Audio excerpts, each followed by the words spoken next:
layn karo. waxaa sidoo kale dhinacyadu ay fahamsanayeen in ka wada shaqeynta dantaasi ay tahay mid dhinacyadu ay ku gaari karaan guul siyaasadeed.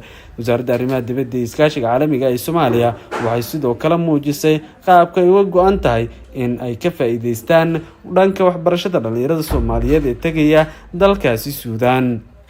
ilaa 300 oo qoys oo Soomaali ah 7,000 oo arday ayaa ku dhaqan dalka Suudaan sida wasaaraddu sheegtay, taasi oo kor u qaadaysa wada shaqeynta iyo xiriirka ka dhaxeeya, taas oo u muuqato arrin dalka iyo dowladnimadaba kor u qaadaysa. dowladda federaalka Soomaaliya waxay sidoo kale sheegtay inay xoojinayso tababarka iyo qaabeynta ciidanka Soomaaliyeed. waxay sidoo kale kor u qaadi doontaa dadaalada wadajirka ee Soomaaliya ay ku doonayso inay ku dhisto ciidankeeda qalabka sida. dhanka kale Qatar ayaa waxay sheegtay inay maalgelin doonto ciidanka qalabka sida ee Soomaaliya, gaar ahaan ururka sirdoonka iyo sidoo kale tababarka ciidamada.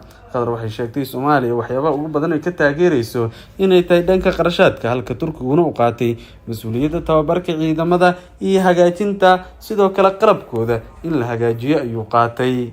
marka laga soo tago mas'uuliyadaas, haddana waxaa sii socda in Turkigu uu yahay dalka ugu weyn ee taageera ciidanka qalabka sida ee Soomaaliya, sidoo kale bixiya taageerada ay helaan ciidanka qalabka sida qaybahooda kala duwan. Turkigu saaxiib joogta ayuu Soomaaliya la ahaa sanadihii la soo dhaafay, waxaana madaxweyne Erdogan uu go'aansaday inuu kor u qaado saameyntiisa gobolka iyo sidoo kale tababarista, qalabaynta iyo hagaajinta ciidanka qalabka sida ee Soomaaliya si loo gaaro